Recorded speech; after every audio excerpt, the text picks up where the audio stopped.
শ্রী শ্রী রামকৃষ্ণ কথামৃত ত্রয়োদশ পরিচ্ছেদ 1885 এপ্রিল। দেবেন্দ্র ভবনে ঠাকুর কীর্তনানন্দে ও সমাধি মন্দিরে। এইবার খোল করতাল লইয়া সংকীর্তন হইতেছে।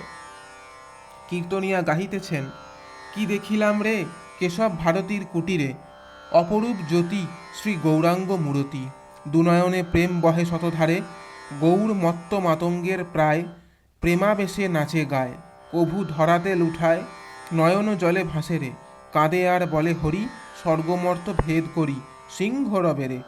আবার দন্ত তৃণ লয়ে কৃতাঞ্জলি হয়ে দাস্য মুক্তি যাচেন দ্বারে দ্বারে, কিবা মুরায়ে চাঁচর কেশ ধরেছেন যোগীর বেশ, দেখে ভক্তি প্রেমা বেশ প্রাণ কেঁদে ওঠে রে, জীবের দুঃখে কাতর হয়ে এলেন সর্বস্ব ত্যাজিয়ে, প্রেম বিলাতে রে। প্রেম দাসের বাঞ্ছা মনে শ্রীচৈতন্য চরণে, দাস হয়ে বেড়াই দ্বারে দ্বারে। ঠাকুর গান শুনিতে শুনিতে ভাবাবিষ্ট হইয়াছেন। কীর্তনিয়া শ্রীকৃষ্ণ বিরহ বিধুরা ব্রজগোপীর অবস্থা বর্ণনা করিতেছেন। ব্রজগোপী মাধবী কুঞ্জে মাধবের অন্বেষণ করিতেছেন। রে মাধবী, আমার মাধব দে, দে দে দে মাধব দে, আমার মাধব আমায় দে, দিয়ে বিনামূল্যে কিনে নে। মন মিনের জীবন জীবন যেমন, আমার জীবন মাধব তেমন, তুই লুকাইয়ে রেখেছিস ও মাধবী, অবলা সরলা পেয়ে আমি বাঁচি না বাঁচি না, মাধবী ও মাধবী মাধব বিনে, মাধব অদর্শনে। ঠাকুর শ্রীরামকৃষ্ণ মাঝে মাঝে আখর দিতেছেন, সে মথুরা কত দূর, যেখানে আমার প্রাণবল্লভ।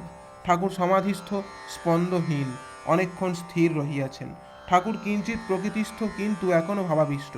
এই অবস্থায় ভক্তদের কথা বলিতেছেন, মাঝে মাঝে মার সঙ্গে কথা কহিতেছেন। শ্রীরামকৃষ্ণ ভাবস্থ, মা, তাকে টেনে নিও, আমি আর ভাবতে পারি না মাস্টারকে, তোমার সম্বন্ধী তার দিকে একটু মন আছে। গিরিশের প্রতি, তুমি গালাগাল খারাপ কথা অনেক বলো, তা হোক, ওসব বেরিয়ে যাওয়াই ভালো। বদরক্ত রোগ কারু কারু আছে, যত বেরিয়ে যায় ততই ভালো। উপাধি নাশের সময়ই শব্দ হয়, কাঠ পোড়াবার সময় চরচর শব্দ করে, সব পুড়ে গেলে আর শব্দ থাকে না। তুমি দিন দিন শুদ্ধ হবে, তোমার দিন দিন খুব উন্নতি হবে, লোকে দেখে অবাক হবে।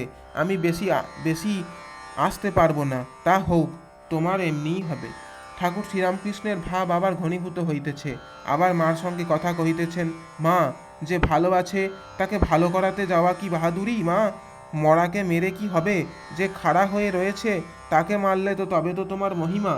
ঠাকুর কিঞ্চিত স্থির হইয়া হঠাৎ একটু উচ্চৈস্বরে বলিতেছেন, আমি আমি দক্ষিণেশ্বর থেকে আসছি, যাচ্ছি গো মা।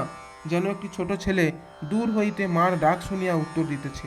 ঠাকুর আবার নিস্পন্দ দেহ সমাধিস্থ বসিয়া আছেন। ভক্তেরা অনিমেষ লোচনে নিঃশব্দে দেখিতেছেন। ঠাকুর ভাবে আবার বলছেন, আমি লুচি আর খাব না। পাড়া হইতে দু একটি গোস্বামী আসিয়াছিলেন, তাহারা উঠিয়া গেলেন। জয় ঠাকুর মা স্বামীজি।